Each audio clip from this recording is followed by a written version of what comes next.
안녕하십니까. 투자의 탄생입니다. 오늘은 경제학 역사 중 거시경제학의 기초를 세운 케인즈 학파의 존 메이너드 케인즈에 대해 알아보겠습니다. 먼저 구독과 좋아요는 좋은 콘텐츠 제작에 큰 힘이 됩니다. 자, 그럼 시작합니다.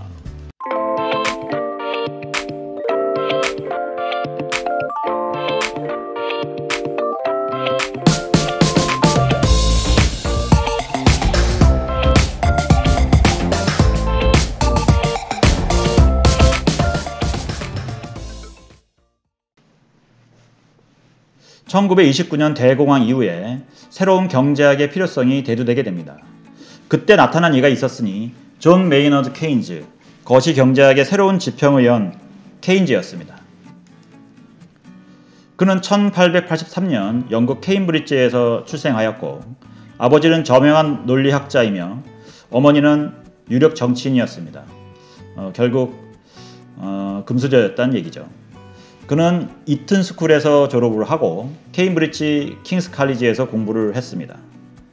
그 후 졸업 후에 수요 공급 곡선을 만든 알프레드 마샬로부터 경제학을 배우고 그 후 한 20년간 피구와 더불어서 케임브리지 학파의 쌍벽을 이루게 됩니다.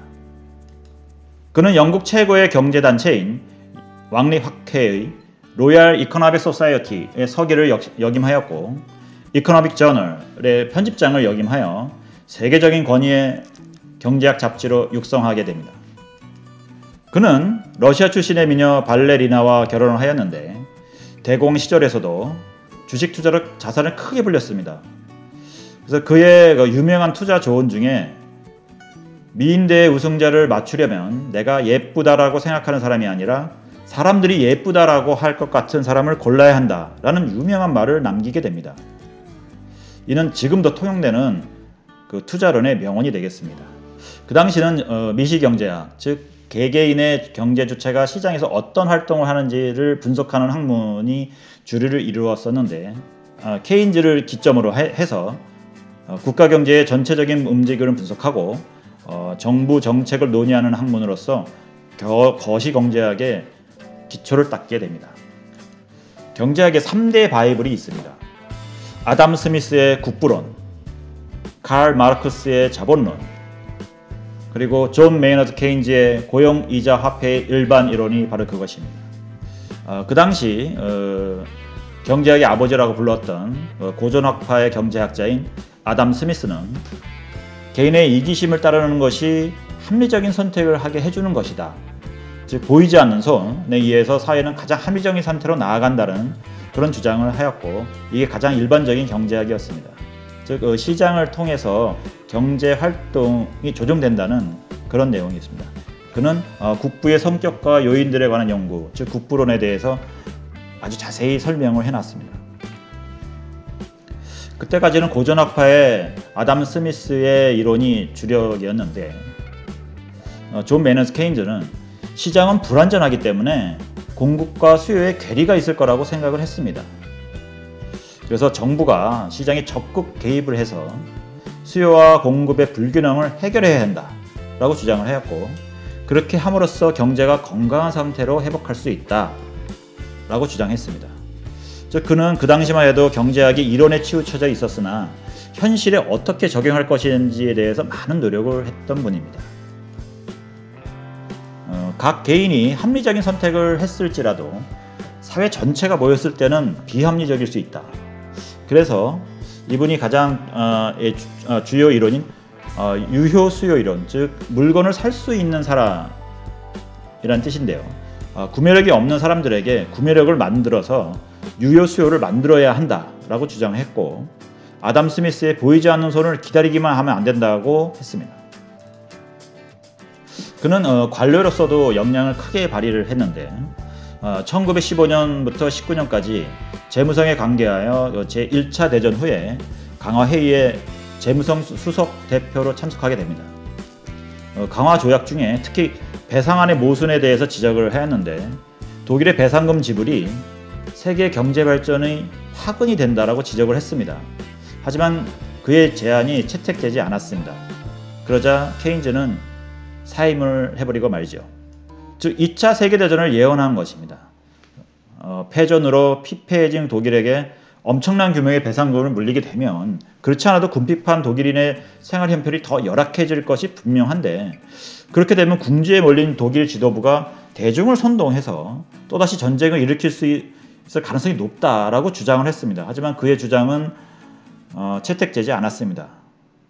하지만 실제 그의 예언이 적중을 해서 독일의 히틀러가 나타나게 되었고, 독일 나치에 의해 2차 세계대전이 진짜 발발하게 됩니다.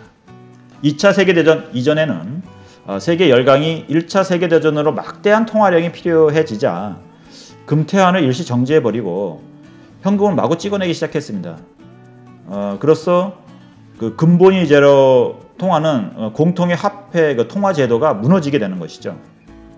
그 후 전 세계는 경제 위기를 극복하기 위해서 폐쇄적인 블록 경제를 형성하였고, 열강이 자국의 식민지를 하나의 블록으로 묶고 블록 밖에서 들어오는 상품에 대해서는 관세 장벽을 이용하여 차단하게 됩니다.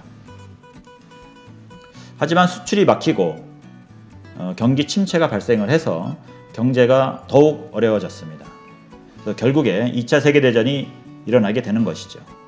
그 후 2차 세계대전이 끝난 후에는 케인즈는 세계 경제의 질서를 다시 세워야 하는 막중한 임무를 맡게 됩니다. 세계 경제 질서의 틀을 마련하게 되는 것이죠. 그는 미국 재무차관 해리 화이트와 브레튼 우즈 체제를 구상하게 됩니다. 브레튼 우즈 체제, 브레튼 우즈 시스템, 1944년 7월에 세계 44개국의 대표들이 모여서 만든 국제 경제 질서라고 보시면 됩니다. 거기서 미국 달러를 기본 통화로 설정을 하였고 고정 환율제를 실시하였습니다.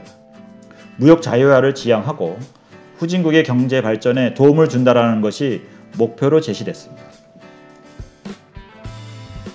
이때 이제 세계 경제 질서의 틀을 마련하기 위하여 세 가지 국제기구를 창설하게 됩니다. 우리도 너무나 잘 알고 있는 IMF, 즉 국제통화기금과 가트, 관세 및 무역에 관한 일반 협정. 이 가트는 우루과이 라운드를 통해서 WTO로 발전하게 됩니다. 지금도 WTO 안에 이 가트, 관세 및 무역에 관한 일반 협정은 아직도 법적인 유효한 효력을 가지고 있습니다. 또 IBRD, 국제부흥개발은행. 여기 옆에 그 로고를 보시면은 월드뱅크라고 되어 있죠. 즉 세계은행으로서 개발도상국가에게 지원해주는 그런 세계은행이 되겠습니다. 이런 세 가지 국제기구를 창설하여 이 세 가지 국제기구를 중심으로 자본주의 국가의 공조체계는 마련되게 됩니다. 존 메이너드 케인즈는 정부가 경기 침체와 인플레이션 사이에 현명한 선택만 한다고 하면 경제 번영을 보장할 수 있다라고 주장했습니다. 여기서 현명한 선택이라는 것은 경기 부양 정책과 긴축 정책을 말합니다. 1940년대 말부터 50년대부터 1970년대 초까지 세계 경제는 그야말로 급속도로 성장하게 됩니다. 그 세계 열강이 이 케인즈 경제학을 받아들여서 이런 정책으로 실제 반영되었던 것이죠. 그러면서 70년대 초까지 케인즈 경제학의 전성기는 이루게 됩니다. 이 케인즈 경제학은 수정 자본주의 이론의 배경을 제공하게 됩니다. 하지만 케인즈의 시대도 영원히 지속될 수 없었고 벽에 부딪히게 됩니다. 저도 어렸을 때 겪은 일인데 이 오일 쇼크, 1차 오일 쇼크, 2차 오일 쇼크 두 번에 70년대, 80년대 크게 우리나라에도 영향을 줬던 것입니다. 그때 오일 쇼크로 인하여 스태그플레이션이 발생했는데, 이 스태그플레이션이란 경기 침체에도 불구하고 물가가 오히려 오르는 현상이죠.